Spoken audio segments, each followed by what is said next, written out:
ಎಲ್ರಿಗೂ ನಮಸ್ಕಾರ. ಆ ಆ, ಇವತ್ತು ಎಲ್ಲ ಯೋಗ ಮತ್ತೆ ಧ್ಯಾನವನ್ನ ಮಾಡಿ ಎಲ್ಲರೂ ಫ್ರೆಶ್ ಆಗಿ ಇದ್ದೀರಿ ಮಾಸ್ಟರ್ಸ್. ಈಗ ನಾವು ಸಮಗ್ರ ಜೀವನ ಶೈಲಿ ಭಾಗವಾಗಿ ಆಕ್ಯೂ ಪ್ರೆಷರ್ ಚಿಕಿತ್ಸೆ ಬಗ್ಗೆ ಒಂದಷ್ಟು ಜ್ಞಾನವನ್ನ ಇವತ್ತಿನ ಈ ತರಗತಿಯಲ್ಲಿ ನಾವು ತಿಳ್ಕೊಳ್ಳೋಣ. ನಾನು ಮೊದಲಿಗೆ ಆ ಆ, ಪತ್ರಿಜಿ ಗುರುಗಳಿಗೆ, ಸ್ವರ್ಣಮಾಲಾ ಅಮ್ಮನವರಿಗೆ, ನನ್ನ ತಂದೆ ತಾಯಿಗಳಿಗೆ ಹಾಗೂ ಈ ಧ್ಯಾನ ಮತ್ತು ಜ್ಞಾನದ ಹಾದಿಯಲ್ಲಿ ನನಗೆ ಜ್ಞಾನ ನೀಡಿದ ಮಾರ್ಗ ತೋರಿದಂತ ಎಲ್ಲ ಪಿರಮಿಡ್ ಮಾಸ್ಟರ್ಸ್ ಗಳಿಗೆ, ವಿಶೇಷವಾಗಿ ರಂಗನಾಥ್ ಗುರುಗಳಿಗೆ ನಮಸ್ಕರಿಸುತ್ತಾ, ತಮ್ಗೆಲ್ಲರಿಗೂ ನಮಸ್ಕರಿಸುತ್ತಾ ಇವತ್ತಿನ ಈ ದಿನದ ಜ್ಞಾನ ಹಂಚಿಕೆಯನ್ನ ಪ್ರಾರಂಭ ಮಾಡ್ತೇನೆ. ಮಾಸ್ಟರ್ಸ್, ಈ ದಿನ ನಾನು ಆಕ್ಯುಪ್ರೆಷರ್ ಚಿಕಿತ್ಸೆಯಲ್ಲಿ ಅತ್ಯಂತ ಪ್ರಸಿದ್ಧವಾದಂತ ಒಂದು ಪುಸ್ತಕ ನಿಮ್ಮ ಕೈಯಲ್ಲಿ ಆರೋಗ್ಯ ಅನ್ನುವಂತ ಪುಸ್ತಕ. ಆ ಪುಸ್ತಕವನ್ನ ಕೃತಿಯನ್ನ ಬರೆದಿರುವಂತವರು ಡಾಕ್ಟರ್ ದೇವೇಂದ್ರ ಓರಾ ಅವರು. ಈ ಪುಸ್ತಕದಲ್ಲಿ 2 ಸಂಪುಟಗಳಾಗಿ ಪುಸ್ತಕ ಪ್ರಕಟ ಆಗಿದೆ.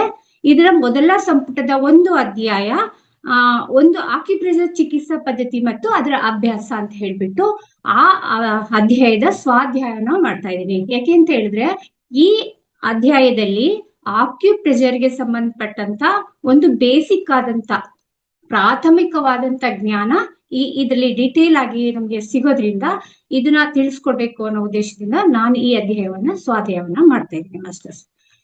ಈಗ ಆಕ್ಯುಪ್ರೆಷರ್ ಚಿಕಿತ್ಸೆಯ ಬಗ್ಗೆ ನಮ್ಮ ಈ ಜೂಮ್ ಸೆಷನ್ ಇರುವಂತ ನಮ್ಮ ಮಾಸ್ಟರ್ಸ್ ಗಳು ಏನಿದ್ದಾರೆ ಅವ್ರಿಗೆ ಬಹುಪಾಲು ಎಲ್ಲರಿಗೂ ಗೊತ್ತಿದೆ. ಯಾಕೆ ಅಂತ ಹೇಳಿದ್ರೆ, ಡಾಕ್ಟರ್ ಕೃಷ್ಣಮೂರ್ತಿ ಸರ್ ಅವರು ನಮ್ಮ ಮೋತಾರ್ ಫೌಂಡೇಶನ್ ಅಲ್ಲಿ ಕೂಡ ಆಕ್ಯುಪ್ರೆಷರ್ ಕ್ಲಾಸ್ಗಳನ್ನ ಮಾಡಿದ್ರು. ಅದ್ರಲ್ಲಿ ಎಷ್ಟು ಜನ ಅಟೆಂಡ್ ಮಾಡಿದಿರಿ, ಮತ್ತೆ ಇಂದಿನ ತರಗತಿಯಲ್ಲಿ ಕೂಡ ಇದ್ರ ಬಗ್ಗೆ ಸಂಕ್ಷಿಪ್ತವಾಗಿ ಕೆಲವು ಜ್ಞಾನಗಳು ಸಿಕ್ಕಿದೆ. ಹಾಗಾಗಿ ನಿಮ್ಗೆ ಇದ್ರ ಬಗ್ಗೆ ನಾಲೆಡ್ಜ್ ಇದೆ, ಮತ್ತೆ ಕೆಲವರು ಇದನ್ನ ಮಾಡ್ತಾ ಇರ್ಬೋದು ಕೂಡ. ಆದ್ರೆ ಇವತ್ತಿನ ತರಗತಿಯಲ್ಲಿ ಅದು ಮತ್ತೆ ನಮ್ಗೆ ಅದು ಮರು ಮನನ ಆಗ್ಲಿಕ್ಕೆ ಸಾಧ್ಯ ಆಗ್ತದೆ. ಮತ್ತೆ ಇನ್ನು ಕೆಲವು ತಿಳಿದಿರುವಂತ ಮಾಸ್ಟರ್ಸ್ ಗಳಿದ್ರೆ ಅದು ತಿಳ್ಕೊಳ್ಳಿಕ್ಕೆ ಕೂಡ ಸಾಧ್ಯ ಆಗುತ್ತೆ. ಮಾಸ್ಟರ್ಸ್, ನಾನು ಈ ಒಂದು ಆಕ್ಯುಪ್ರೆಷರ್ ಬಗ್ಗೆ ಸ್ವಾಧ್ಯಾಯವನ್ನ ಮಾಡೋದಿಕ್ಕೆ ಮುಂಚಿತವಾಗಿ ಡಾಕ್ಟರ್ ದೇವೇಂದ್ರ ಓರಾ ಅವರ ಬಗ್ಗೆ ಒಂದು ಸಂಕ್ಷಿಪ್ತ ಪರಿಚಯವನ್ನ ಮಾಡ್ಕೊಳ್ಳೋದಿಕ್ಕೆ ಇಷ್ಟಪಡ್ತೀನಿ. ದೇವೇಂದ್ರ ಓರಾ ಅವರು ಮೂಲತಃ ಗುಜರಾತಿನವರು. ಅವರ ಜನ್ಮಸ್ಥಳ ಗುಜರಾತ್. ಅವರು ನಂತರದ ಉನ್ನತ ವ್ಯಾಸಂಗಕ್ಕಾಗಿ ಅವರು ಮುಂಬೈಗೆ ಬರ್ತಾರೆ. ಮುಂಬೈ ವಿಶ್ವವಿದ್ಯಾನಿಲಯದಿಂದ ಅವರು ವಾಣಿಜ್ಯ ಶಾಸ್ತ್ರದಲ್ಲಿ ಪದವೀಧರರಾಗ್ತಾರೆ. ಪದವೀಧರರಾದ ನಂತರ ಅವರು ರೇಯನ್ ಬಟ್ಟೆಯ ಉದ್ಯಮಿಯಾಗಿ ತಮ್ಮ ವೃತ್ತಿ ಜೀವನವನ್ನ ಪ್ರಾರಂಭಿಸ್ತಾರೆ. ಅವ್ರು ಎಷ್ಟು ಪ್ರಸಿದ್ಧರಾದ ಉದ್ಯಮಿ ಆಗಿದ್ರು ಅಂತ ಹೇಳಿದ್ರೆ, ತುಂಬಾ ರೇಯಾನ್ ಬಟ್ಟೆಯ ರಫ್ತು ಮಾಡೋದ್ರಲ್ಲಿ ಪ್ರಸಿದ್ಧ ಉದ್ಯಮಿಯಾಗಿ ಅವರು ತಮ್ಮ ಕೆಲಸವನ್ನ ಮಾಡ್ತಾರೆ, ಮತ್ತೆ ಪ್ರಸಿದ್ಧರು ಕೂಡ ಆಗಿರ್ತಾರೆ. ಇವರು 1987ರಲ್ಲಿ ಅವರ ಏನು ಉದ್ಯಮ ಮಾಡ್ತಿದ್ರು, ಅವ್ರ ವೃತ್ತಿ ಏನಿತ್ತು, ಆ ವೃತ್ತಿಯಿಂದ ನಿವೃತ್ತಿಯನ್ನ ತಗೊಳ್ತಾರೆ. ನಿವೃತ್ತಿಯ ನಂತರ ಅವ್ರು ಏನ್ ಮಾಡ್ತಾರೆ ಅಂತ ಹೇಳಿದ್ರೆ, ಅವ್ರಿಗೆ ಆಕ್ಯುಪ್ರೆಷರ್ ಅಂದ್ರೆ ಸ್ವಯಂ ಚಿಕಿತ್ಸೆಯಾದ ಆಕ್ಯುಪ್ರೆಷರ್ ಬಗ್ಗೆ ಒಂದು ಆಸಕ್ತಿ ಬೆಳೆಯುತ್ತೆ. ಆ ಆಸಕ್ತಿ ಬೆಳೆದ ನಂತರ ಅವ್ರು ಏನ್ ಮಾಡ್ತಾರೆ ಅಂತಂದ್ರೆ, ಆ ಕೋರ್ಸ್ ಅನ್ನ ಜ್ಞಾನವನ್ನ ಕೊಡುವಂತ ಬೇರೆ ಬೇರೆ ತರಗತಿಗಳನ್ನ ಅಟೆಂಡ್ ಮಾಡಿ ಅದ್ರಲ್ಲಿ ಆಳವಾದ ಜ್ಞಾನವನ್ನ ಪಡ್ಕೊಳ್ತಾರೆ. ಆಳವಾದ ಜ್ಞಾನವನ್ನ ಪಡ್ಕೊಂಡ ನಂತರ ಅವ್ರು ಏನ್ ಮಾಡ್ತಾರೆ, ಅವ್ರ ಹತ್ರ ಇಟ್ಕೊಳ್ದೇನೆ ಅದನ್ನ ಸಮುದಾಯಕ್ಕೆ ಹಂಚೋದಿಕ್ಕೆ ಶುರು ಮಾಡ್ತಾರೆ. ಮತ್ತೆ ಬೇರೆ ಬೇರೆ ಅದರಿಂದ ತುಂಬಾ ರೋಗಗಳಿಂದ ಸಫರ್ ಆಗ್ತಿರೋರಿಗೆ ಔಷಧೋಪಚಾರವನ್ನ ಅಂದ್ರೆ ಆಕ್ಯುಪ್ರೆಷರ್ ಮೂಲಕ ಟ್ರೀಟ್ಮೆಂಟ್ ಅನ್ನ ಶುರು ಮಾಡ್ತಾರೆ. ಈ ತರ ಶುರು ಮಾಡಿದಂತ ಇವ್ರಿಗೆ ಒಂದ್ಸರಿ ಏನಾಗ್ತದೆ ಅಂತಂದ್ರೆ, ನಮ್ಮ ಮಾಜಿ ಪ್ರಧಾನಮಂತ್ರಿಗಳಾದ ಮೊರಾರ್ಜಿ ದೇಸಾಯಿ ಅವರ ಕಾಂಟ್ಯಾಕ್ಟ್ ಆಗುತ್ತೆ. ಮತ್ತೆ ಮೊರಾರ್ಜಿ ದೇಸಾಯಿ ಅವರಿಗೂ ಕೂಡ ಇವರು ಟ್ರೀಟ್ಮೆಂಟ್ ಮಾಡಿರ್ತಾರೆ. ಆಗ ಮೊರಾರ್ಜಿ ದೇಸಾಯಿ ಅವರು ಇವ್ರಿಗೆ ಹೇಳ್ತಾರೆ, ನಿಮ್ಗೆ ಇಷ್ಟೊಂದು ಆಳವಾದ ಜ್ಞಾನ ಈ ಆಕ್ಯುಪ್ರೆಷರ್ ಬಗ್ಗೆ ಇದೆ, ಇದು ಎಲ್ಲರಿಗೂ ತಲುಪ್ಲಿ, ಹಾಗಾಗಿ ನೀವು ಒಂದು ಪುಸ್ತಕ ರೂಪದಲ್ಲಿ ಅದನ್ನ ಪ್ರಕಟ ಮಾಡಿ ಬರೀರಿ ಅಂತ ಹೇಳ್ತಾರೆ. ಅವರ ಸಲಹೆ ಮೇರೆಗೆ ದೇವೇಂದ್ರ ಓರಾ ಅವರು ಇಂಗ್ಲಿಷ್ ಅಲ್ಲಿ ಹೆಲ್ತ್ ಈಸ್ ಯುವರ್ ಹ್ಯಾಂಡ್ ಅಂತ ಹೇಳ್ಬಿಟ್ಟು ಒಂದು ಪುಸ್ತಕವನ್ನ ಬರೀತಾರೆ. ಆ ಪುಸ್ತಕವು ಭಾರತದ ಹಲವು ಭಾಷೆಗಳಿಗೆ ಅನುವಾದ ಆಗಿದೆ, ಹಾಗೇನೆ ವಿದೇಶಿ ಭಾಷೆಗಳಿಗೂ ಕೂಡ ಅನುವಾದ ಆಗಿದೆ. ಇಂಥ ಒಂದು ಪುಸ್ತಕ ಕನ್ನಡದ ಅನುವಾದದ ರೂಪವೂ ಕೂಡ ಪ್ರಕಟ ಆಗಿದೆ. ಈ ಕನ್ನಡದ ಅನುವಾದದ ರೂಪದ ಪುಸ್ತಕ ಏನಿದೆ, ಆ ಪುಸ್ತಕದ ಹೆಸರು ನಿಮ್ಮ ಕೈಯಲ್ಲಿ ಆರೋಗ್ಯ ಅಂತ ಹೇಳ್ಬಿಟ್ಟು. ಮಾಸ್ಟರ್ಸ್, ಆ ಪುಸ್ತಕವನ್ನ ನಾನು ತೋರಿಸ್ತಾ ಇದ್ದೀನಿ ನಿಮ್ಗೆ. ಇದು ಆ ಪುಸ್ತಕ. ಇದು ಮೊದಲನೇ ಸಂಪುಟ, ಮತ್ತೆ 2ನೇ ಸಂಪುಟ ಕೂಡ ಇದರ ಮುಂದುವರಿದ ಭಾಗವಾಗಿ ಇದೆ. ಈ ಮೊದಲನೇ ಸಂಪುಟದಲ್ಲಿರುವಂತ ಒಂದು ಅಧ್ಯಾಯ ಆಕ್ಯುಪ್ರೆಷರ್ ಚಿಕಿತ್ಸಾ ಪದ್ಧತಿ ಮತ್ತು ಅದರ ಅಭ್ಯಾಸ ಅಂತ ಅನ್ನೋ ಒಂದು ಅಧ್ಯಾಯ, ಅದರ ಸ್ವಾಧ್ಯಾಯವನ್ನ ಈಗ ನಾನು ಮಾಡ್ತಾ ಇದ್ದೀನಿ ಮಾಸ್ಟರ್ಸ್. ಈಗ ದೇವೇಂದ್ರ ಅವರವ್ರವ್ರು ಏನ್ ಮಾಡ್ತಾರೆ ಅಂತ ಹೇಳಿದ್ರೆ, ಈಗ ನಮ್ಮ ಶರೀರದಿಂದ ಆ ಶರೀರ ಹೇಗೆ ರಚನೆ ಆಗಿದೆ ಏನು ಅಂತ ಹೇಳ್ಬಿಟ್ಟು ತಮ್ಮ ಆ ಬೇಸಿಕ್ ನಾಲೆಡ್ಜ್ ಅನ್ನ ಶುರು ಮಾಡ್ತಾ ಹೋಗ್ತಾರೆ ಈ ಅಧ್ಯಾಯದಲ್ಲಿ. ನಮ್ಮ ಈ ಚಿಕಿತ್ಸಾ ಪದ್ಧತಿ ಏನಿದೆ, ಅಕ್ಯುಪ್ರೆಷರ್ ಚಿಕಿತ್ಸಾ ಪದ್ಧತಿ ಅಂತಂದ್ರೆ ಏನು ಅನ್ನೋದನ್ನ ಬೇಸಿಕ್ ಆಗಿ ಆ ಜ್ಞಾನವನ್ನು ಕೂಡ ವಿವರಿಸ್ತಾ ಹೋಗ್ತಾರೆ. ಈ ನಮ್ಮ ಮಾನವ ದೇಹ ಏನಾಗಿದೆ ಅಂತಂದ್ರೆ ಅದು ಒಂದು ಅದ್ಭುತವಾದ ಸೃಷ್ಟಿ. ಅದು ನಮ್ಗೆಲ್ಲ ಗೊತ್ತಿದೆ ಮಾಸ್ಟರ್ಸ್, ಎಷ್ಟು ಅದ್ಭುತವಾದ ಸೃಷ್ಟಿ ಅದು ಅಂತ ಹೇಳ್ಬಿಟ್ಟು. ನಮ್ಮ ದೇಹ ಅದ ರಚನೆ ಏನಿದೆ ಅದು ಅತ್ಯಂತ ಸಂಕೀರ್ಣವಾದ ರಚನೆ ಆಗಿದೆ. ಆದ್ರೆ ಅದರ ನಿರ್ವಹಣೆ ಸುಲಭ ಅಂತ ಹೇಳ್ಬಿಟ್ಟು ದೇವೇಂದ್ರ ಅವರ ಹೇಳ್ತಾರೆ. ಸಂಕೀರ್ಣವಾದ ಈ ದೇಹದ ರಚನೆ ಸುಲಭ ಅಂತ ಅವ್ರು ಹೇಳ್ತಾರೆ, ಆದ್ರೆ ನಮ್ಗೆ ಅದು ಸಂಕೀರ್ಣವಾದ ರಚನೆ, ಸಂಕೀರ್ಣವಾದ ನಿರ್ವಹಣೆನೂ ಕೂಡ ಆಗಿದೆ. ಆ ಸಂಕೀರ್ಣವಾದ ನಿರ್ವಹಣೆ ಆಗಿರೋದ್ರಿಂದನೇ ಕೂಡ ಈ ಜಗತ್ತು ಇಷ್ಟೊಂದು ಹೆಲ್ತ್ ಇಶ್ಯೂಸ್ ಇಂದ ಬಳಲ್ತಾ ಇರೋದು. ಹಾಗಾಗಿ ಅವ್ರು ಹೇಳ್ತಾರೆ, ನೀವು ಆಕ್ಯುಪ್ರೆಷರ್ ಚಿಕಿತ್ಸೆಯನ್ನ ಕಲ್ತ್ಕೊಂಡ್ರೆ ಈ ಸಂಕೀರ್ಣ ದೇಹದ ನಿರ್ವಹಣೆ ಏನಿದೆ ಅದನ್ನ ಸುಲಭವಾಗಿ ಸರಳವಾಗಿ ನಿರ್ವಹಿಸ್ಕೊಂಡು ಹೋಗ್ಬೋದು ಅಂತ ಅವ್ರು ಫಸ್ಟ್ ಹೇಳ್ತಾ ಹೋಗ್ತಾರೆ. ಹಾಗೇನೆ ಪ್ರಕೃತಿ ನಮ್ಮ ಈ ದೇಹ ಏನಿದೆ, ಈ ದೇಹವನ್ನ ಸಂರಕ್ಷಣೆ ಮಾಡ್ಕೊಳ್ಳಿಕ್ಕಾಗಿ ಒಂದು ಆಂತರಿಕವಾದ ತಂತ್ರಜ್ಞಾನವನ್ನ ನಮ್ಗೆ ನೀಡಿದೆ.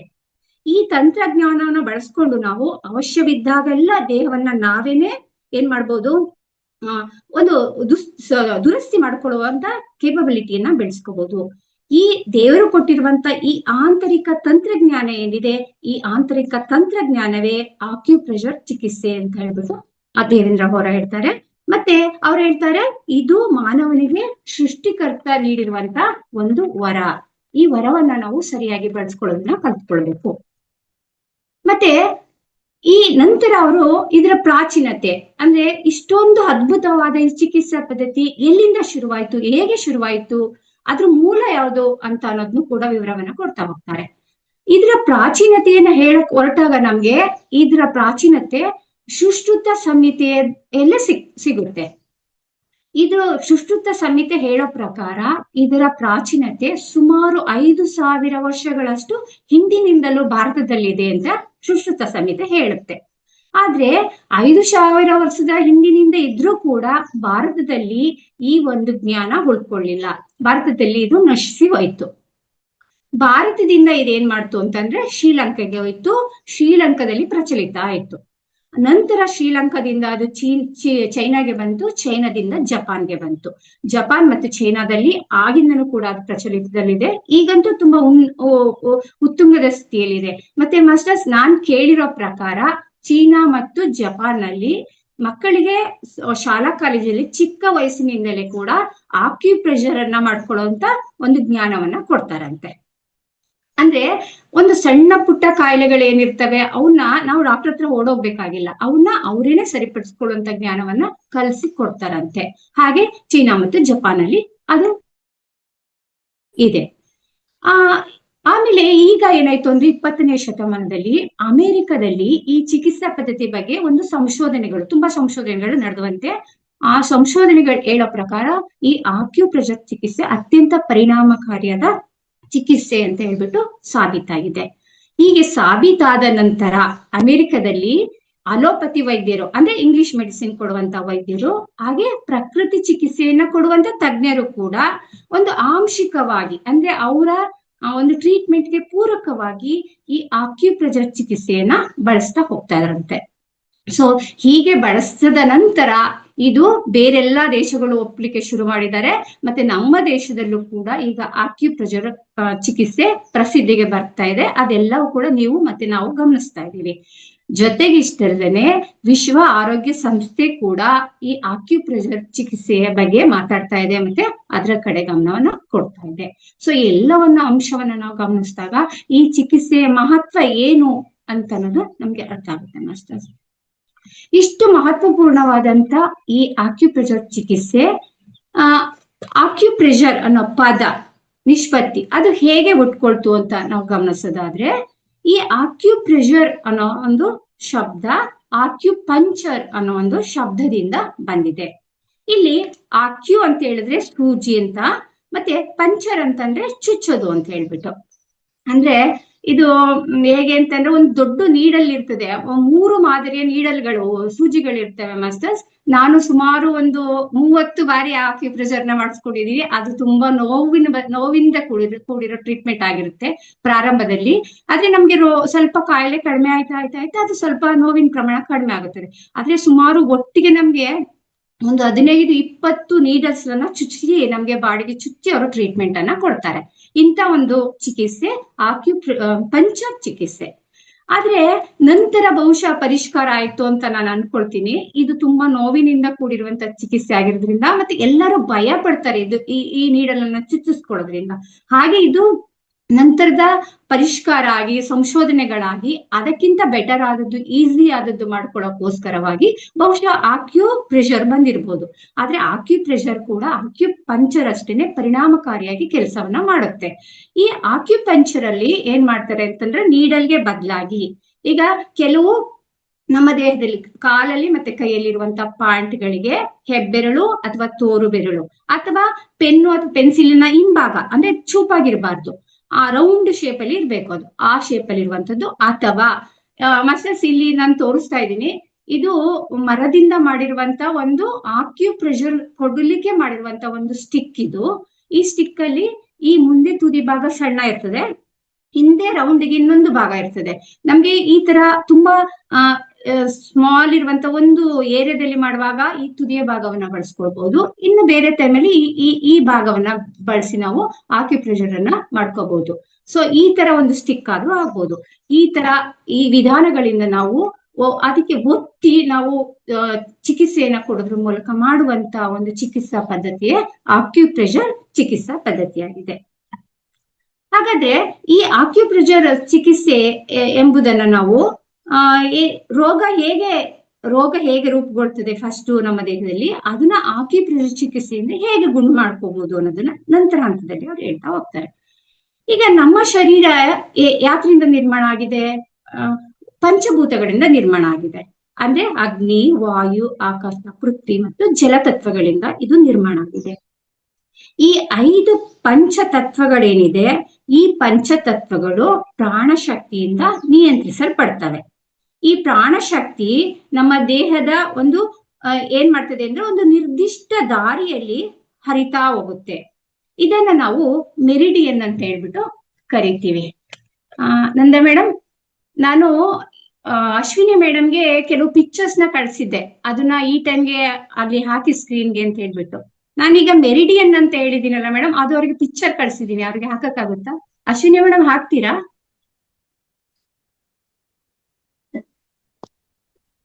ಮೇಡಮ್ ಹೇಳ್ತಾ ಹೋಗಿ, ನಾನು ನೋಡಿಲ್ಲ, ಜಸ್ಟ್ ಈಗ ನೋಡಿ ಶೇರ್ ಮಾಡ್ತೀನಿ. ಓಕೆ.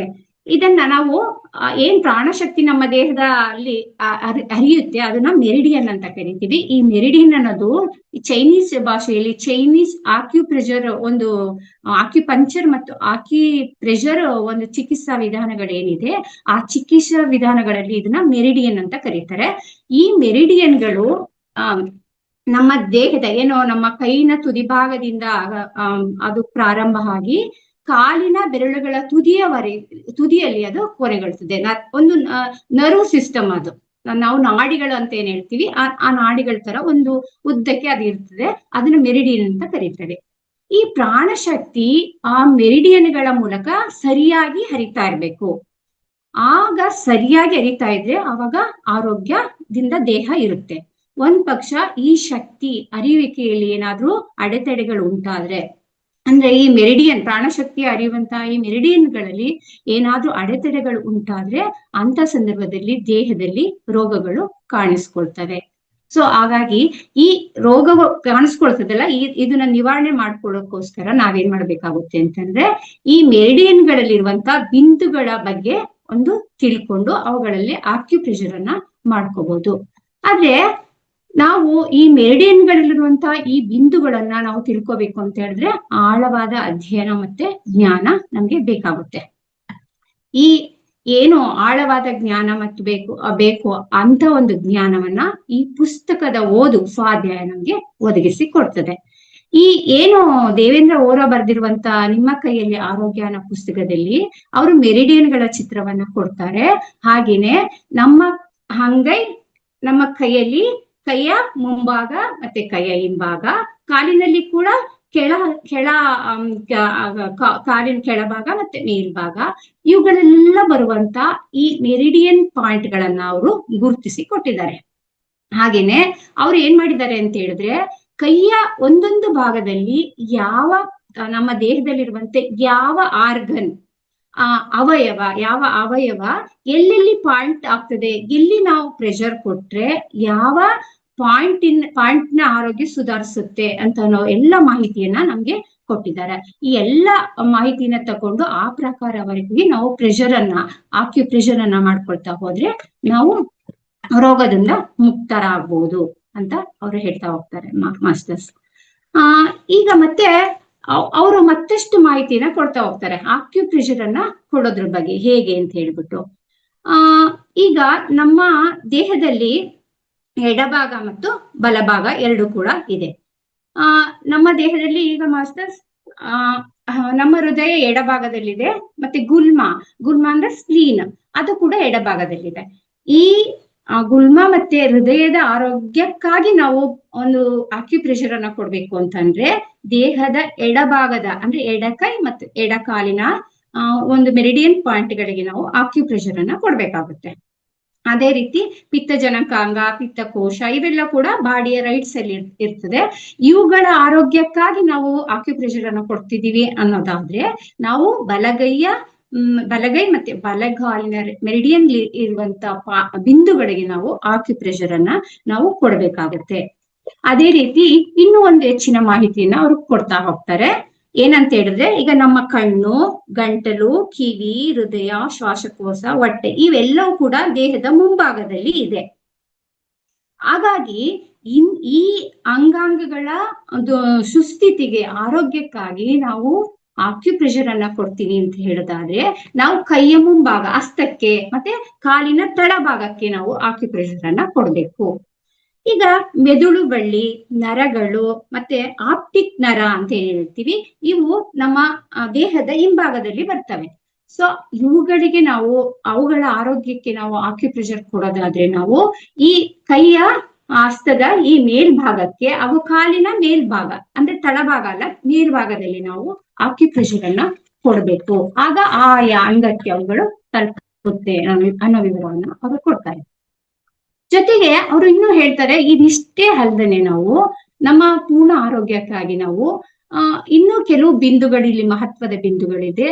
ಅದನ್ನ ಏನ್ ಮಾಡ್ತಾರೆ ಅಂತಂದ್ರೆ ಅವರು ಜಾಲ ಬಿಂದುಗಳು ಅಂತ ಹೇಳ್ತಾರೆ. ಈ ಜಾಲ ಬಿಂದುಗಳು ಅಂತ ಹೇಳಿದ್ರೆ ಅಂದ್ರೆ ಗ್ಯಾಪ್ ಇಲ್ದೇನೆ ಉದ್ದಕ್ಕೆ ಇರುವಂತ ಪಾಯಿಂಟ್ಗಳು. ಈ ಜಾಲ ಬಿಂದುಗಳಿಗೆ ಕೂಡ ನಾವು ಆಕ್ಯುಪ್ರೆಷರ್ ಅನ್ನ ಕೊಡಬೇಕು. ಜಾಲ ಬಿಂದುಗಳು ಎಲ್ಲೆಲ್ಲಿ ಬರುತ್ತೆ ಅಂತ ಹೇಳಿದ್ರೆ ಅವ್ರು ಏನಂತ ಹೇಳ್ತಾರೆ ಅಂತಂದ್ರೆ, ದೊಡ್ಡದಾದ ಅಂದ್ರೆ ಮುಖ್ಯವಾದ ಜಾಲ ಬಿಂದು ಎಲ್ಲಿರುತ್ತೆ ಅಂತ ಹೇಳಿದ್ರೆ ನಮ್ಮ ತೋರು ಬೆರಳು ಮತ್ತೆ ನಮ್ಮ ಹೆಬ್ಬೆರಳು, ಇವೆರಡರ ನಡುವೆ ಈ ಭಾಗದಲ್ಲಿ ಮಾಸ್ಟರ್ಸ್ ಕಾಣಿಸ್ತಿದೆ ಅಂತ ಅನ್ಕೋತೀನಿ. ಈ ಭಾಗದಲ್ಲಿ ಉದ್ದಕ್ಕೂ ಕೂಡ ದೊಡ್ಡ ಜಾಲ ಬಿಂದುಗಳು ಇದೆ. ಹಾಗೇನೆ ಪ್ರತಿ ಬೆರಳಿನ ಈ ಭಾಗದಲ್ಲಿ ಏನ್ ಬರುತ್ತೆ, ಇಲ್ಲಿ ಮಧ್ಯ ಸ್ಪೇಸ್ ಏನಿದೆ, ಈ ನಡುವಿನ ಭಾಗದಲ್ಲಿ ಕೂಡ ಚಿಕ್ಕ ಚಿಕ್ಕ ಜಾಲಗಳು ಇರುತ್ತೆ. ಹಾಗೇನೆ ಕಾಲಿನ ಬೆರಳುಗಳ ನಡುವಿನ ಜಾಗದಲ್ಲಿ ಕೂಡ ಜಾಲ ಬಿಂದುಗಳು ಇರುತ್ತದೆ. ಇವೆಲ್ಲವೂ ಕೂಡ ನಾವು ಪ್ರತಿನಿತ್ಯ ಒಂದು ಪ್ರೆಷರ್ ಅನ್ನ ಕೊಡೋದ್ರ ಮೂಲಕ ಚಿಕಿತ್ಸೆಯನ್ನ ನೀಡಬಹುದು ಅಂತ ಹೇಳ್ತಾರೆ. ಹಾಗೆ ಈಗ ಬಿಂದುಗಳನ್ನ ನಾವು ಗುರುತಿಸ್ಕೊಂಡಾಯ್ತು, ಬಿಂದುಗಳು ಎಲ್ಲೆಲ್ಲಿ ಇರ್ತದೆ, ಯಾವ್ಯಾವ ಭಾಗ, ಯಾವ್ಯಾವ ಒಂದು ಆರ್ಗನ್ಗೆ ನಾವು ಚಿಕಿತ್ಸೆ ಕೊಡ್ಬೇಕಾದ್ರೆ ಯಾವ್ಯಾವ ಭಾಗದಲ್ಲಿ ನಾವು ಆಕ್ಯುಪ್ರೆಷರ್ ಅನ್ನು ಕೊಡ್ಬೇಕು ಅನ್ನೋ ಜ್ಞಾನವನ್ನ ತಿಳ್ಕೊಂಡಾಯ್ತು. ಹೀಗಾಗಿದ್ರೆ ಈ ಚಿಕಿತ್ಸೆಯನ್ನ ನೀಡುವುದು ಅಥವಾ ಈ ಪ್ರೆಷರ್, ಒತ್ತಡವನ್ನ ಹಾಕುವ ಕ್ರಮ ಹೇಗೆ, ಎಷ್ಟೊತ್ತ ಹಾಕ್ಬೇಕು, ಹೇಗೆ ಹಾಕ್ಬೇಕು, ಈ ಎಲ್ಲ ಒಂದು ಜ್ಞಾನವನ್ನ ಮುಂದಿನ ಭಾಗದಲ್ಲಿ ಅವ್ರು ಕೊಡ್ತಾ ಹೋಗ್ತಾರೆ. ಈ ಪ್ರೆಷರ್ ಚಿಕಿತ್ಸಾ ಪದ್ಧತಿಯ ಪ್ರಕಾರ ಈ ಎರಡು ಹಸ್ತಗಳು ಮತ್ತು ಪಾದಗಳ ಬಿಂದುಗಳ ಮೇಲೆ ಮತ್ತು ಅದ್ರ ಸುತ್ತಲೂ ಒತ್ತಡವನ್ನ ನಾವು ನೀಡಬೇಕಾಗುತ್ತೆ. ಈ ರೀತಿ ಮಾಡೋದ್ರಿಂದ ಏನಾಗುತ್ತೆ ಅಂತಂದ್ರೆ ಸಂಬಂಧಿಸಿದ ಅಂಗಕ್ಕೆ ವಿದ್ಯುತ್ ಪ್ರವಾಹ ಅಥವಾ ಪ್ರಾಣಶಕ್ತಿ ಸರಿಯಾಗಿ ಹರಿದು ಆ ಅಂಗ ಸಚೇತನಗೊಳ್ಳುತ್ತೆ ಅಂತ ಅವ್ರು ಹೇಳ್ತಾರೆ. ಮಾಸ್ಟರ್ಸ್, ನಿಮ್ಗೆ ಈಗ ಒಂದು ಉದಾಹರಣೆಯನ್ನ ಕೊಡ್ತೀನಿ. ಏನು ಉದಾಹರಣೆ ಅಂತ ಹೇಳಿದ್ರೆ ಏನಂತಂದ್ರೆ, ಈಗ ಒಂದು ಅಂಗಕ್ಕೆ ನಾವು ಪರ್ಟಿಕ್ಯುಲರ್ ಕೊಡ್ಬೇಕು ಆಕ್ಯುಪ್ರೆಷರ್ ಅಂತ ಹೇಳೋದಾದ್ರೆ, ಈಗ ನಾವು ಇಲ್ಲಿ ಈ ಮಧ್ಯದ ಬೆರಳು ಏನು ಆಕಾಶ ತತ್ವವನ್ನ ಹೇಳುವಂತ ಈ ಮಧ್ಯದ ಬೆರಳು ಮತ್ತೆ ಈ ಉಂಗುರದ ಬೆರಳು, ಈ ಉಂಗುರದ ಬೆರಳಿನ ಈ ಮಧ್ಯದ ಭಾಗ, ಈ ಭಾಗ ಏನಿದೆ ಈ ಭಾಗದಲ್ಲಿ ಗರ್ಭಾಶಯ ಮತ್ತು ಅಂಡಾಶಯದ ಜಾಗ ಇರುತ್ತೆ. ಸೊ ನಮ್ಗೆ ಏನಾದ್ರೂ ಪೀರಿಯಡ್ಸ್ ಪ್ರಾಬ್ಲಮು, ಯೂಟ್ರಸ್ ರಿಲೇಟೆಡ್ ಆದಂತ ಪ್ರಾಬ್ಲಮ್ಸ್ ಗಳು ಇದ್ದಂತ ಸಂದರ್ಭದಲ್ಲಿ ನಾವು ಇಲ್ಲಿಗೆ ಪ್ರತಿನಿತ್ಯ ಒಂದು ಆಕ್ಯುಪ್ರೆಷರ್ ಅನ್ನ ನಾವು ಕೊಡ್ತಾ ಬಂದ್ರೆ ಈ ಸಮಸ್ಯೆ ನಮ್ಗೆ ಬಗೆಯಿರುತ್ತೆ, ಪರ್ಟಿಕ್ಯುಲರ್ಲಿ ಈ ಜಾಗದಲ್ಲಿ. ಹಾಗೇನೆ ಈ ಕಿರುಬೆರಳಿನ ಈ ಮೊದಲನೇ ಈ ಗೆರೆ ಬರುತ್ತಲ್ಲ, ಈ ಪಾಯಿಂಟ್ ಅಲ್ಲಿ ಹೃದಯಕ್ಕೆ ಸಂಬಂಧಿಸಿದಂತ ಒಂದು ಪಾಯಿಂಟ್ ಆಗಿರುತ್ತೆ ಇದು. ನಾವು ಹೃದಯದ ಆರೋಗ್ಯಕ್ಕಾಗಿ, ಈಗ ನಮ್ಗೆ ಏನೋ ಹಾರ್ಟ್ ಪ್ರಾಬ್ಲಮ್ ಇದೆ ಅಂತ ಫೈಂಡ್ ಔಟ್ ಆಗಿದೆ ಇಂಗ್ಲಿಷ್ ಮೆಡಿಸಿನ್ ಅಂತ ಇಟ್ಕೊಳ್ಳಿ, ಅದನ್ನ ಸುಧಾರಿಸ್ಕೊಳ್ಳಕ್ಕಾಗಿ ನಾವು ಈ ಬಿಂದುವಿನಲ್ಲಿ ನಾವು ಆಕ್ಯುಪ್ರೆಷರ್ ಅನ್ನ ನೀಡ್ತಾ ಹೋಗ್ಬೇಕಾಗುತ್ತೆ. ಈ ತರ ಒಂದು ಪಾಯಿಂಟ್ ಅನ್ನ ನಾವು ಮೊದಲು ಗುರುತಿಸ್ಕೋಬೇಕಾಗುತ್ತೆ ಮಾಸ್ಟರ್ಸ್. ಈ ಪಾಯಿಂಟ್ ಅನ್ನ ಗುರುತಿಸ್ಕೊಂಡಂತ ನಂತರದಲ್ಲಿ ಅದು ಒತ್ತಡವನ್ನ, ಹಾಗಾದ್ರೆ ಎಷ್ಟು ಒತ್ತಡವನ್ನ ನೀಡ್ಬೇಕು ಅಂತ ಹೇಳೋದಾದ್ರೆ ಅವ್ರು ಹೇಳ್ತಾರೆ, ನನ್ನ ಅನುಭವಕ್ಕೆ ಅಂದ್ರೆ ನಮ್ಮ ಅನುಭವಕ್ಕೆ ಅದು ಪ್ರೆಷರ್ ಬೀಳ್ತಿದೆ ಅಂತ ನಮಗ್ ಗೊತ್ತಾಗ್ಬೇಕು, ಅಷ್ಟು ಒತ್ತಡವನ್ನ ನೀಡಿದ್ರೆ ಸಾಕಾಗುತ್ತೆ. ಆದ್ರೆ ಈಗ ನೋಡಿ, ಈ ಎಲ್ಲಾ ಪಾಯಿಂಟ್ಗಳಿಗೆ ನಾವು ಸ್ವಲ್ಪ ಸ್ವಲ್ಪ ಒತ್ತಡ ನಮ್ಗೆ ಫೀಲ್ ಆಗ್ಬೇಕು, ಇಲ್ಲಿ ಒತ್ತುತ್ತಾ ಇದೆ ನಮ್ಗೆ ಅಂತ ಫೀಲ್ ಆಗ್ಬೇಕು, ಅಷ್ಟು ಒತ್ತಡವನ್ನ ನೀಡಿದ್ರೆ ಸಾಕು. ಆದ್ರೆ ನಮ್ಮ ದೇಹದಲ್ಲಿ ನಿರ್ನಾಳ ಗ್ರಂಥಿಗಳಿದೆ. ನಿರ್ನಾಳ ಗ್ರಂಥಿಗಳು ಅಂತ ಹೇಳಿದ್ರೆ ನಾವು ಚಕ್ರಗಳು ಅಂತ ಏನ್ ಹೇಳ್ತೀವಿ ಅದು, ಅದನ್ನ ಇಂಗ್ಲಿಷ್ ವೈದ್ಯ ಪದ್ಧತಿಯಲ್ಲಿ ನಾವು ನಿರ್ನಾಳ ಗ್ರಂಥಿಗಳು ಅಂತ ಹೇಳ್ತೀವಿ. ನಿರ್ನಾಳ ಗ್ರಂಥಿಗಳು ಯಾವುದು? ಪಿಟ್ಯುಟರಿ ಗ್ರಂಥಿ, ಪೀನಿಯಲ್ ಗ್ರಂಥಿ, ಥೈರಾಯ್ಡ್, ಪ್ಯಾರಾಥೈರಾಯ್ಡ್, ಅಡ್ರಿನಲ್, ಈ ಎಲ್ಲ ಗ್ರಂಥಿಗಳು ನಿರ್ನಾಳ ಗ್ರಂಥಿಗಳಾಗಿರ್ತದೆ. ಅವು ಮತ್ತೆ ನಮ್ಮ ದೇಹದ ಒಂದು ಆರೋಗ್ಯದ ಸುಸ್ಥಿತಿಯಲ್ಲಿ ಮತ್ತು ನಿಯಂತ್ರಣದಲ್ಲಿ ಅವು ಬಹಳ ಬಹಳ ಮುಖ್ಯವಾದ ಕಾರ್ಯವನ್ನ ನಿರ್ವಹಿಸ್ತವೆ. ಹಾಗಾಗಿ ಈ ನಿರ್ನಾಳ ಗ್ರಂಥಿಗಳು ಬರುವಂತ ಪಾಯಿಂಟ್ಗಳಲ್ಲಿ, ಬಿಂದುಗಳಲ್ಲಿ ಮಾತ್ರ ನಾವು ಸ್ವಲ್ಪ ಆಳವಾದ ನಾವು ಒತ್ತಡವನ್ನ ಕೊಡ್ಬೇಕಾಗುತ್ತೆ. ಅಂತ ಸಂದರ್ಭದಲ್ಲಿ ನಾವು ಪೆನ್ನಿನ ಹಿಂಭಾಗವನ್ನ ಈ ತರ ತಗೊಂಡ್ಬಿಟ್ಟು ಈ ತರ ಒತ್ತಡವನ್ನ ಹೆಚ್ಚಿನದು ಕೊಡ್ಬೇಕಾಗುತ್ತೆ. ಅಥವಾ ನಾನು ಮೊದಲೇ ತೋರಿಸ್ದೆ ಈ ಸ್ಟಿಕ್ಕು, ಈ ತರ ಸ್ಟಿಕ್ ಅಲ್ಲಿ ಕೂಡ ನಾವು ಒತ್ತಡವನ್ನ, ಅಂದ್ರೆ ಬೇರೆ ಬಿಂದುಗಳಿಗೆ ಕೊಡೋದಕ್ಕಿಂತ ಸ್ವಲ್ಪ ಪ್ರಮಾಣದ ಹೆಚ್ಚಿನ ಒತ್ತಡವನ್ನ ಈ ನಿರ್ನಾಳ ಗ್ರಂಥಿಗಳು ಬರುವಂತ ಒಂದು ಸ್ಥಳಗಳಿಗೆ ಕೊಡ್ಬೇಕಾಗುತ್ತೆ ಅಂತ ಇವರು ಹೇಳ್ತಾರೆ. ಈಗ ಮತ್ತೆ ಅವ್ರು ಮುಂದುವರೆದು ಹೇಳ್ತಾರೆ, ನಮ್ಮ ದೇಹವನ್ನ ಎಡಭಾಗ ಮತ್ತು ಬಲಭಾಗವೆಂದು ವಿಂಗಡಿಸ್ಕೊಳ್ತೀವಿ. ದೇಹದ ಬಲಭಾಗದಲ್ಲಿ ಏನಾದ್ರೂ ತೊಂದರೆಗಳು ಬಂದ್ರೆ, ಪೇನ್ಗಳು ಬಂದ್ರೆ ನಾವು ಆಗ ದೇಹದ ಬಲಭಾಗದ ಕೈ ಮತ್ತೆ ಕಾಲಿಗೆ ನಾವು ಪ್ರೆಷರ್ ಅನ್ನು ಕೊಡ್ಬೇಕು. ದೇಹದ ಎಡಭಾಗದ ಅಲ್ಲಿ ನೋವನ್ನು ಕಾಣಿಸ್ಕೊಂಡ್ರೆ ದೇಹದ ಎಡಕೈ ಮತ್ತು ಎಡಕಾಲಿಗೆ ಆಕ್ಯುಪ್ರೆಷರ್ ಅನ್ನ ನೀಡಬೇಕು. ಮತ್ತೆ ಎಡಹಸ್ತ ಒತ್ತಡವನ್ನ, ಹಾಗಾದ್ರೆ ದೇಹದ ಹಿಂಭಾಗದಲ್ಲಿ ಬೆನ್ನು ನೋವು ಮತ್ತೆ ನರಗಳು, ಸಯಾಟಿಕಾ ನೋವು ಇವೆಲ್ಲ ಬರ್ತದಲ್ಲ, ಇಂಥ ಸಂದರ್ಭದಲ್ಲಿ ಏನ್ ಮಾಡ್ಬೇಕು ಅಂತಂದ್ರೆ ನಾನು ಮುಂಚೆನೆ ಹೇಳಿದ್ದೀನಿ, ಕೈಯ ಈ ಭಾಗದಲ್ಲಿ ಹಿಂಭಾಗದಲ್ಲಿ ಏನು ಇಲ್ಲಿ ಒಂದು ಪಾಯಿಂಟ್ಗೆ ನಾವು ಚಿಕಿತ್ಸೆ ಅಂದ್ರೆ ಆಕ್ಯುಪ್ರೆಷರ್ ಅನ್ನ ನೀಡ್ಬೇಕು. ಹಾಗಿದ್ರೆ ಆಕ್ಯುಪ್ರೆಷರ್ ಅನ್ನ ಎಷ್ಟೊತ್ತು ನೀಡಬೇಕು, ಅದ್ರ ಕಾಲಾವಧಿ ಎಷ್ಟಿರ್ಬೇಕು ಅಂತ ಹೇಳೋದಾದ್ರೆ, ಯಾವುದೇ ರೋಗದ ಚಿಕಿತ್ಸೆಗೆ ಕೈ ಅಥವಾ ಕಾಲಿನ ಬಿಂದುಗಳಿಗೆ ಒತ್ತಿದಾಗ ಅಲ್ಲಿ ನೋವಿರ್ತದೆ. ಮಾಸ್ಟರ್ಸ್ ನೀವೇ ಗುರ್ತಿಸ್ಕೋಬಹುದು ಅದನ್ನ. ನಮ್ಮ ಕೈಯ ಹಿಂಭಾಗ ಮತ್ತು ಮುಂಭಾಗದಲ್ಲಿ ನಾವು ಈ ತರ ಪ್ರೆಷರ್ ಕೊಡ್ತಾ ಬೇಕಾದ್ರೆ ಟೆಸ್ಟ್ ಮಾಡ್ಕೊಳ್ಳಿ, ಯಾವ್ದೋ ಒಂದು ಪಾಯಿಂಟ್ ಅಲ್ಲಿ ನೋವಿರ್ತದೆ.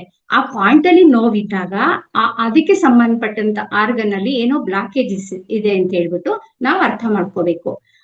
ಆ ತರ ಒತ್ತಡವನ್ನ ನೀಡ್ಬೇಕು. ಇದನ್ನ ದಿನಕ್ಕೆ ಏನ್ ಮಾಡ್ಬೇಕು, ಆ ನೋವಿರುವಂತ ಪಾಯಿಂಟ್ ಅಲ್ಲಿ ದಿನಕ್ಕೆ 24 ಗಂಟೆಯಲ್ಲಿ 3 ಬಾರಿ ಮಾಡ್ಬೇಕು. ಈಗ ನಿದ್ರಾವಧಿಯನ್ನ ಬಿಟ್ಟು ಬೆಳಿಗ್ಗೆ, ರಾತ್ರಿ ಮತ್ತು ಮಧ್ಯಾಹ್ನದ ಅವಧಿಯಲ್ಲಿ ಈ ಆಕ್ಯುಪ್ರೆಷರ್ ಅನ್ನ ಕೊಡ್ಬೇಕು. ಮತ್ತೆ ಆ ಊಟ ಮಾಡ್ದಾಗ ಕೊಡ್ಬೇಕಾ, ಊಟ ಖಾಲಿ ಹೊಟ್ಟೆಯಲ್ಲಿ ಕೊಡ್ಬೇಕಾ ಅಂತ ಹೇಳೋದಾದ್ರೆ 2 ಟೈಮ್ ಕೊಡ್ಬಹುದು. ಆದ್ರೆ ಖಾಲಿ ಹೊಟ್ಟೆಯಲ್ಲಿ ಕೊಡೋದು ಹೆಚ್ಚು ಪರಿಣಾಮಕಾರಿಯಾಗಿ ಇರುತ್ತೆ ಅಂತ ಹೇಳ್ತಾರೆ. ಈಗ ನಮ್ಗೆ ಆಕ್ಯುಪ್ರೆಷರ್ ಕೊಡ್ತೀನಿ ಅಂಟು ಮತ್ತೆ ನಾವು ಕೊಡ್ತಾ ಹೋಗ್ಬಾರ್ದು. ಅದನ್ನ ಒಂದು ಅವಧಿಯಲ್ಲಿ ಇರ್ಬೇಕು, ಅದನ್ನ ಕೊಡ್ಬೇಕು ಅಂತ ಅವ್ರು ಹೇಳ್ತಾರೆ. ಅದೇ ರೀತಿ ಈಗ ಆಕ್ಯುಪ್ರೆಷರ್ ಚಿಕಿತ್ಸೆಯ ಮೂಲಕ ನಾವು ಏನೇನೆಲ್ಲ ತಿಳ್ಕೊಬಹುದು, ನಮ್ಮ ದೇಹದಲ್ಲಿ ಏನೇನೇನನ್ನ ನಿರ್ವಹಿಸ್ಬೋದು. ನಮ್ಮ ದೇಹದಲ್ಲಿ ಏನನ್ನ ನಿರ್ವಹಿಸ್ಬೋದು ಅಂತ ಹೇಳಿದ್ರೆ, ಈಗ ಪ್ರಿವೆನ್ಷನ್ ಬೆಟರ್ ದೆನ್ ಕ್ಯೂರ್ ಅಂತ ನಾವೇನ್ ಹೇಳ್ತೀವಿ, ಅಂದ್ರೆ ರೋಗ ಬರೋದಕ್ ಮುಂಚೆ ನಾವು ಪ್ರಿಕಾಷನ್ ತಗೊಂಡು ರೋಗ ಬರ್ದಂಗೆ ನಮ್ಮ ದೇಹವನ್ನ ನೋಡ್ಕೋಬೇಕಲ್ಲ, ಆ ತರ ನಮ್ಮ ದೇಹಕ್ಕೆ ರೋಗ ಬಾಧಿಸದಂತೆ ನಾವು ಅದನ್ನ ನಿರ್ವಹಿಸ್ಲಿಕ್ಕೆ ಆಕ್ಯುಪ್ರೆಷರ್ ಚಿಕಿತ್ಸೆನ ಬಳಸ್ಕೋಬಹುದು. ಅದು ಒಂದು. ಮತ್ತೆ ಎರಡನೇದಾಗಿ, ರೋಗ ಏನೋ ನನ್ನ ಬಾಡಿಯಲ್ಲಿ ಪೇನ್ ಆಗ್ತಾ ಇದೆ, ರೋಗ ಬಂದಿದ್ಯಾ, ಯಾವ ಆರ್ಗನ್ ಬಂದಿದೆ, ಯಾವ್ದು ಬಂದಿದೆ ಅಂತ ಹೇಳಿ ಫೈಂಡ್ ಔಟ್ ಕೂಡ ನಾವು ಮಾಡ್ಕೋಬಹುದು. ಮತ್ತೆ ರೋಗ ಬಂದಾಯ್ತು, ಆ ರೋಗವನ್ನ ಗುಣ ಮಾಡ್ಲಿಕ್ಕೆ ಕೂಡ ನಾವು ಆಕ್ಯುಪ್ರೆಷರ್ ಅನ್ನ ಬಳಸ್ಕೋಬಹುದು. ಈ ಮೂರಕ್ಕೂ ಕೂಡ ಆಕ್ಯುಪ್ರೆಷರ್ ನಮ್ಗೆ ಸಹಕಾರಿ ಆಗುತ್ತೆ. ಹಂಗಾದ್ರೆ ಈ ನಾನು ಹೇಳಿದ್ನಲ್ಲ, ರೋಗ ಬರ್ದಂಗೆನೆ ಆರೋಗ್ಯವನ್ನ ಕಾಪಾಡ್ಕೊಳ್ಳಿಕ್ಕೆ ನಾವು ಹೇಗೆ ಆಕ್ಯುಪ್ರೆಷರ್ ಅನ್ನ ಬಳಸ್ಬೇಕು ಅಂತ ಹೇಳ್ಬಿಟ್ಟು, ಅದಕ್ಕೆ ದೇವೇಂದ್ರ ಹೋರಾ ಏನಂತ ಹೇಳ್ತಾರೆ ಅಂತ ಹೇಳಿದ್ರೆ, ನಿಮ್ಗೆ ಏನೂ ದೇಹದಲ್ಲಿ ರೋಗ ಬಾಧೆ ಇಲ್ಲ, ನೀವು ಸಂಪೂರ್ಣ ಆರೋಗ್ಯದಿಂದ ಇದೀರಿ ಅಂತ ಇಟ್ಕೊಳ್ಳಿ. ಆಗ ನೀವು ಯಾವ ತರ ಆಕ್ಯುಪ್ರೆಷರ್ ನ ಬಳಸ್ಕೋಬೇಕು ಅಂತ ಹೇಳಿದ್ರೆ, ಈ ಮಣಿಕಟ್ಟು ಅಂತ ಹೇಳಿದ್ರೆ ಇದೆಲ್ಲ ಗೊತ್ತಿದೆ ಮಾಸ್ಟರ್ಸ್, ಇದು ಮಣಿಕಟ್ಟು. ಈ ಮಣಿಕಟ್ಟಿನಿಂದ 1 ಇಂಚು ಮುಂಭಾಗ, ಅಂದ್ರೆ ಈ ಹಸ್ತ ರೇಖೆ ಇಲ್ಲಿ ಕೊನೆಗೊಳ್ಳುತ್ತದಲ್ಲ, ಇಲ್ಲಿಂದ ಶುರು ಮಾಡಿ, ಇಲ್ಲಿ 1 ಇಂಚಿಂದ ಶುರು ಮಾಡಿ, ಪ್ರತಿದಿನ ಏನ್ ಮಾಡ್ಬೇಕು ಅಂತಂದ್ರೆ, ಪ್ರತಿಯೊಂದು ಪಾಯಿಂಟ್ಗೂ ಈ ತರ ಎಲ್ಲ ಇಡೀ ಕೈಗೆ, ಮತ್ತೆ ಹಿಂಭಾಗದ ಕೈಗೆ, ಬಲಗೈಗೆ, 2 ಕೈಗೆ ನಾವು ಪ್ರೆಷರ್ ಅನ್ನ ಕೊಡ್ತಾ ಬರ್ಬೇಕು ಅಂತ ಅವ್ರು ಹೇಳ್ತಾರೆ. ಮತ್ತೆ ಪ್ರೆಷರ್ ಅನ್ನ ಹೇಗ್ ಕೊಡ್ಬೇಕು ಅಂತಂದ್ರೆ, ಹಿಂಗ್ ಹಿಡ್ಕೊಂಡ್ಬಿಡ್ಬಾರ್ದು. ಅವ್ರು ಏನ್ ಮಾಡ್ತಾರೆ ಅಂತಂದ್ರೆ, ಪಂಪ್ ಮಾಡ್ದಂಗೆ ಅದನ್ನ ಈ ತರ ಒತ್ತಿ ಬಿಟ್ಟು ಬಿಟ್ಟು ಬಿಟ್ಟು ಬಿಟ್ಟು ಈ ತರ ಒತ್ತಾ ಹೋಗ್ಬೇಕು. ಈ ತರ ಹೊತ್ತಾ ಹೋಗುವಾಗ ಎಷ್ಟೊತ್ತು ಒತ್ಬೇಕು ಅಂತ ಹೇಳಿದ್ರೆ, 5 ನಿಮಿಷ ಒತ್ಬೇಕು. ಒಂದು ಕೈಗೆ 15 ನಿಮಿಷ ಅಂತ ಹೇಳ್ಬಿಟ್ಟು ನಾವು ಒಟ್ಟು ಎಲ್ಲಕ್ಕೂ ಸೇರಿ 15-20 ನಿಮಿಷ ಅಂತ ಹೇಳಿ ಅಷ್ಟು ನಿಮಿಷಗಳು ನಾವು ಆಕ್ಯುಪ್ರೆಷರ್ ಅನ್ನ ಕೊಡ್ಬೇಕು ಅಂತ ಹೇಳ್ತಾರೆ. ಮತ್ತೆ ಅವರು ಒಂದು ಎಚ್ಚರವನ್ನ ಹೇಳ್ತಾರೆ, ಮಕ್ಕಳಿಗೆ ಆಕ್ಯುಪ್ರೆಷರ್ ಅನ್ನ ಕೊಡುವಾಗ ಇಷ್ಟೊತ್ತು ದೀರ್ಘವಾಗಿ ಕೊಡ್ಬಾರ್ದು, ಅವ್ರಿಗೆ 2-3 ನಿಮಿಷದೊಳಗಡೆ ಆಕ್ಯುಪ್ರೆಷರ್ ಅನ್ನ ಮುಗಿಸ್ಬಿಡ್ಬೇಕು, ಅಷ್ಟು ಕಡಿಮೆ ಅವಧಿಯಲ್ಲಿ ಅವ್ರಿಗೆ ಕೊಡ್ಬೇಕು. ಈ ತರ ಕೊಡ್ತಾ ಬಂದ್ರೆ ನಾವು ಮುಂದೆ ಕಾಯಿಲೆ ಬರುವಂತ ಸಂಭವ ನಮ್ಗೆ ಇರೋದಿಲ್ಲ, ಆರೋಗ್ಯದಿಂದ ಸುಸ್ಥಿತಿಯಿಂದ ಇರೋದಕ್ಕೆ ನಮ್ಗೆ ಸಾಧ್ಯ ಆಗ್ತದೆ. ಇದು ದೇಹಕ್ಕೆ ಆರೋಗ್ಯ ಬಾಧಿಸುವ ಮುಂಚೆ ಪ್ರೆಷರ್ ಅಂದ್ರೆ ಆಕ್ಯುಪ್ರೆಷರ್ ಟ್ರೀಟ್ಮೆಂಟ್ ಅನ್ನ ಕೊಡುವಂತ ವಿಧಾನ. ಈಗ ರೋಗ ಬಂದಾಗಿದೆ, ರೋಗ ನಿಧಾನ ಹೇಗೆ, ನಿಧಾನ ಮೀನ್ಸ್ ಅದನ್ನ ಪತ್ತೆ ಹಚ್ಚೋದು, ರೋಗ ಏನ್ ಬಂದಿದೆ, ಯಾವ ಅಂಗಕ್ಕೆ ಬಂದಿದೆ ಅಂತ ಪತ್ತೆ ಹಚ್ಚೋದು ಹೇಗೆ ಅಂತ ಅವ್ರು ಹೇಳ್ತಾರೆ. ಮಾಸ್ಟರ್ಸ್, ಈಗ ನಾವು ಮುಂಚೆ ಹೇಳಿದ್ದಲ್ಲ ನಾನು, ರೋಗ ಬರ್ಲಿಕ್ಕೆ ಮುಂಚಿತವಾಗಿ ಆಕ್ಯುಪ್ರೆಷರ್ ಕೊಡೋದು, ಅದಕ್ಕೆ ದೇಹದ ಕೈಯ ಯಾವ ಭಾಗದಲ್ಲಿ ಯಾವ ಆರ್ಗನ್ ಬರುತ್ತೆ ಅನ್ನೋ ಜ್ಞಾನ ಬೇಕಾಗಿಲ್ಲ, ಎಲ್ಲದಕ್ಕೂ ಒಟ್ಟಿಗೆ ಕೊಟ್ಕೊಂಡು ಹೋಗ್ಬಿಡ್ತು. ಆದ್ರೆ ರೋಗ ನಿಧಾನ ಅದು ಪತ್ತೆ ಹಚ್ಚುವಂತ ಸಂದರ್ಭದಲ್ಲಿ ನಮ್ಗೆ ಕೈಯ ಯಾವ ಪಾಯಿಂಟ್ ಅಲ್ಲಿ ಯಾವ ಆರ್ಗನ್ ಬರುತ್ತೆ ಅಂತ, ಬಹುಶಃ ಅದ್ ನಾನು ಪಿಕ್ಚರ್ ಕಳ್ಸ್ಕೊಟ್ಟಿದ್ದೀನಿ, ಆಮೇಲೆ ಗ್ರೂಪ್ ಅಲ್ಲಿ ಶೇರ್ ಮಾಡ್ತಾರೆ. ಕೈಯ ಯಾವ ಭಾಗದಲ್ಲಿ ಯಾವ ಅಂಗ ಬರುತ್ತೆ ಅನ್ನೋದನ್ನ ಆ ಪಿಕ್ಚರ್ ಅಲ್ಲಿ ಇದೆ. ಆ ಪಿಕ್ಚರ್ ಅನ್ನ ನಾವು ಈಗ ಒತ್ತಾ ಹೋಗ್ತೀವಿ ಅಂತ ಇಟ್ಕೊಳ್ಳಿ. ಈಗ ನನಗೆ ಈ ಪಾಯಿಂಟ್ ಅಲ್ಲಿ ಏನೋ ಪೇನ್ ಇದೆ ಅಂತ ಇಟ್ಕೊಳ್ಳಿ, ಈ ಪಾಯಿಂಟ್ ಅಲ್ಲಿ ಯಾವ ಆರ್ಗನ್ ಬರುತ್ತೆ, ಹೃದಯ ಬರುತ್ತೆ. ಸೊ ಹೃದಯ ಬಂದಂತ ಸಂದರ್ಭದಲ್ಲಿ ಇಲ್ಲಿ ಪೇನ್ ನನಗೆ ಜಾಸ್ತಿ ಇದೆ ಅಂತ ಹೇಳುವಾಗ, ಈ ಹೃದಯಕ್ಕೆ ಸಂಬಂಧಪಟ್ಟಂತ ಏನೋ ಒಂದು ಬ್ಲಾಕೇಜ್ ಇದೆ, ಸಮಸ್ಯೆ ಇದೆ ಅನ್ನೋದನ್ನ ನಾನು ಅರ್ಥ ಮಾಡ್ಕೋಬೇಕಾಗುತ್ತೆ. ಈಗ ಹಾಗೇನೆ ನೋಡಿ, ಇದು ತೋರು ಬೆರಳು ಮತ್ತೆ ಇದು ಮಧ್ಯದ ಬೆರಳು, ಈ ಎರಡರ ನಡುವೆ ಒಂದು ಪಾಯಿಂಟ್ ಬರುತ್ತೆ. ಇಲ್ಲಿ ಈ ಪಾಯಿಂಟ್ ಅಲ್ಲಿ ಒತ್ತಿದಾಗ ನಮ್ಗೆ ಏನಾದ್ರೂ ನೋವು ಕಂಡು ಬಂದ್ರೆ ಅದು ಹೊಟ್ಟೆಯ ಡೈಜೆಷನ್ ಇಶ್ಯೂ ಆದ್ರೆ ಅಡ್ರಿನಲ್ ಗ್ರಂಥಿ ಏನಿರ್ತದೆ ಅದಕ್ಕೆ ಸಂಬಂಧಿಸಿದಂತ ಸಮಸ್ಯೆ ಆಗಿರ್ತದೆ. ಹಾಗೇನೆ ಈ ಏನಿರ್ತದೆ ಹೆಬ್ಬೆರಳು ಇರ್ತದಲ್ಲ, ಈ ಹೆಬ್ಬೆರಳಿನ ಈ ಕೈಯ ಈ ಭಾಗದಲ್ಲಿ ನಮ್ಗೆ ಏನಾದ್ರೂ ನೋವು ಕಂಡು ಬಂದ್ರೆ ಡೈಜೆಷನ್ ಇಶ್ಯೂ ಜೊತೆಗೆ ಇಲ್ಲಿ ಥೈರಾಯ್ಡ್ ಪ್ರಾಬ್ಲಮ್ ಇರುತ್ತೆ ಅಂತ ನಾವು ಅರ್ಥ ಮಾಡ್ಕೋಬೇಕಾಗುತ್ತದೆ. ಈ ತರ ನಾವು ಆ ಪಾಯಿಂಟ್ ಅನ್ನ ಒತ್ತಿ ಅಲ್ಲಿ ನೋವಿರುವ ಭಾಗ ಯಾವ ಭಾಗದಲ್ಲಿ ನೋವು ಬರ್ತಾ ಇದೆ, ಅಲ್ಲಿ ಯಾವ ಆರ್ಗನ್ ಬರುತ್ತೆ ಅಂತ ಅನ್ನೋದನ್ನ ಅರ್ಥ ಮಾಡ್ಕೊಂಡು ಅಂತ ಕಾಯಿಲೆ ಬಂದಿದೆ ಅಂತ ನಾವು ತಿಳ್ಕೊಂಡು ಅದಕ್ಕೆ ಪ್ರತಿನಿತ್ಯ ನಾವು ಏನ್ ಮಾಡ್ಬೇಕು, ಪ್ರೆಷರ್ ಅನ್ನ ಕೊಡ್ತಾ ಕೊಡ್ತಾ ರೋಗದಿಂದ ಮುಕ್ತಿಯನ್ನ ಪಡ್ಕೊಳ್ಳಿಕ್ಕೆ ಸಾಧ್ಯ. ಈಗ ಮತ್ತೆ ಅದು ನಾವು ಏನ್ ಪಾಯಿಂಟ್ ಅನ್ನ ಒತ್ತುತ್ತೀವಿ, ಅದು ಪಾಯಿಂಟ್ ಅನ್ನ ಪ್ರೆಸ್ ಮಾಡಿದಂತ ಸಂದರ್ಭದಲ್ಲಿ ನಮ್ಗೆ ಸ್ವಲ್ಪ ಪ್ರಮಾಣದ ನೋವಿದ್ರೆ ಕಾಯಿಲೆಯ ತೀವ್ರತೆ ಕಡಿಮೆ ಇದೆ ಅಂತಾನು, ಹೆಚ್ಚಿನ ನೋವೇನಾದ್ರು ನಮ್ಗೆ ಕಂಡು ಬಂದ್ರೆ ಕೆಲವರಿಗೆ ಮಾಸ್ಟರ್ಸ್ ಹಿಂಗ್ ಅವಕಿಸ್ದಾಗ ಕಿರ್ಚ್ಕೊಳ್ತಾರೆ. ಬಹುಶಃ ನೀವು ನಿಮ್ಮ ಅನುಭವಕ್ಕೆ ಬಂದಿರ್ಬೋದು, ನನ್ನ ಅನುಭವಕ್ಕೆ ಬಂದಿದೆ ಆ ತರ ಅವ್ರು ಕಿರ್ಚ್ಕೊಳ್ಳುವಷ್ಟು ನೋವಿದೆ ಅಂತ ಹೇಳಿದ್ರೆ ರೋಗದ ತೀವ್ರತೆ ಹೆಚ್ಚಾಗಿದೆ ಅಂತ ನಾವು ಅರ್ಥ ಮಾಡ್ಕೋಬಹುದು. ಇದು ರೋಗದ ಪತ್ತೆಯ ವಿಧಾನ. ಹಾಗಿದ್ರೆ ಈಗ ರೋಗ ಪತ್ತೆನೂ ಆಯ್ತು, ಅದಕ್ಕೆ ಚಿಕಿತ್ಸೆ ಹೇಗೆ, ಈ ಚಿಕಿತ್ಸೆಯನ್ನ ಹೇಗೆ ಮಾಡ್ಕೋಬೇಕು ಆಕ್ಯುಪ್ರೆಷರ್ ಮೂಲಕ ಅಂತ ಅವ್ರ ಮುಂದಕ್ಕೆ ಹೇಳ್ತಾ ಹೋಗ್ತಾರೆ. ಈಗ ನಾವು ರೋಗದ ಹೆಸರನ್ನ ಹುಡ್ಕೊಂಡು ಕೂರ್ಬೇಕಾದ ಅಗತ್ಯ ಏನೂ ಇಲ್ಲ. ಈ ವಿಧಾನದಿಂದ ರೋಗದ ಸ್ಥಳವನ್ನ ಗುರುತಿಸ್ಕೊಂಡು ನಂತರ ನೋವಿರುವಂತ ಬಿಂದುವಿನ ಮೇಲೆ ನಾವು ಪಂಪ್ ಮಾಡಿದಂತೆ ಒಮ್ಮೆಗೆ ಏನ್ ಮಾಡ್ಬೇಕು, 2 ನಿಮಿಷಗಳ ಕಾಲ 24 ಗಂಟೆಯಲ್ಲಿ 3 ಬಾರಿ ಒತ್ತಡವನ್ನ ಕೊಡ್ಬೇಕಾಗುತ್ತೆ. ಎಲ್ಲಿ ತನಕ ಕೊಡ್ಬೇಕು ಅಂತ ಹೇಳಿದ್ರೆ, ನಮ್ಮ ಕೈಯ ಒತ್ತಡ ಹಾಕಿದಾಗ ನೋವು ಉಂಟಾಗುತ್ತಲ್ಲ, ಆ ನೋವು ಮಾಯವಾಗುವವರೆಗೆ, ಹೋಗುವವರೆಗೆ ನಾವು ಒತ್ತಡವನ್ನ ಕೊಡ್ಬೇಕು. ಈ ಒತ್ತಡ ಒಂದೊಂದ್ಸರಿ ಏನಾಗುತ್ತೆ ಅಂತ ಹೇಳಿದ್ರೆ, ಈ ಒತ್ತಡವನ್ನ ಕೊಡಕ್ಕೆ ಯಾರಿಗೋ ಒಬ್ರಿಗೆ ರೋಗ ಬಂದಿದೆ, ಅವ್ರಿಗೆ ಈ ಒತ್ತಡ ಕೊಡ್ತೀವಿ. ಆ ಒತ್ತಡ ಕೊಟ್ಟಾಗ ಒಂದೊಂದ್ಸರಿ ಅವರ ಪೇನು, ಉಲ್ಬಣ, ನೋವು ಇನ್ನೂ ಜಾಸ್ತಿ ಆಗ್ತಾ ಹೋಗುತ್ತೆ. ಆಗ ಯಾರು ಭಯ ಪಡ್ಬೇಕಾಗಿಲ್ಲ. ರೋಗ ಜಾಸ್ತಿ ಆಗಿದೆ ಅಂತ ಹೇಳಿದ್ರೆ ಟ್ರೀಟ್ಮೆಂಟ್ ಸರಿಯಾದ ಹಾದಿಯಲ್ಲಿ ಸಾಕ್ತಿದೆ ಅಂತಾನೆ ಅರ್ಥ ಮಾಡ್ಕೋಬೇಕು ಅಂತ ಹೇಳ್ಬಿಟ್ಟು ದೇವೇಂದ್ರ ಅವರ ಹೇಳ್ತಾರೆ. ಬಹುತೇಕ ಮತ್ತೆ ಈ ಪುಸ್ತಕದಲ್ಲಿ ಅವರು ಈ ತರ ಅವರು ಟ್ರೀಟ್ಮೆಂಟ್ ಕೊಟ್ಟಂತ ಎಷ್ಟೊಂದು ಕಾಯಿಲೆಗಳು, ದೊಡ್ಡ ದೊಡ್ಡ ಉದ್ಯಮಗಳಿದ್ದಾರೆ, ಬೇರೆ ಬೇರೆ ಎಕ್ಸ್ಪರ್ಟಿಸ್ ಇದ್ದಾರೆ, ಎಲ್ಲರೂ ಇದ್ದಾರೆ. ಅವರು ಬೇರೆ ಬೇರೆ ರೋಗಗಳಿಗೆ ನಾನು ಈ ತರ ಪ್ರೆಷರ್ ಕೊಟ್ಟು ಹೇಗೆ ಮುಕ್ತ ಮಾಡಿದೆ ಅವ್ರನ್ನ ರೋಗವನ್ನ ಅಂತಂದ್ರೆ ಒಂದು 10 ಉದಾಹರಣೆಯನ್ನು ಅವ್ರು ಕೊಡ್ತಾ ಹೋಗ್ತಾರೆ. ಬಟ್ ನಾನು ಸಮಯದ ಮಿತಿ ಇರೋದ್ರಿಂದ ಆ ಉದಾಹರಣೆಗಳನ್ನ ಇಲ್ಲಿ ಕೊಡೋದಕ್ಕೆ ಹೋಗಿಲ್ಲ ಮಸ್ತಸ್. ಈ ರೀತಿ ಅವ್ರು ಹೇಳ್ತಾರೆ, ಬಹುತೇಕ ರೋಗಗಳು ಈ ತರ ಚಿಕಿತ್ಸೆ ನೀಡೋದ್ರ ಮೂಲಕನೇ ಗುಣ ಮಾಡ್ಕೋಬಹುದು.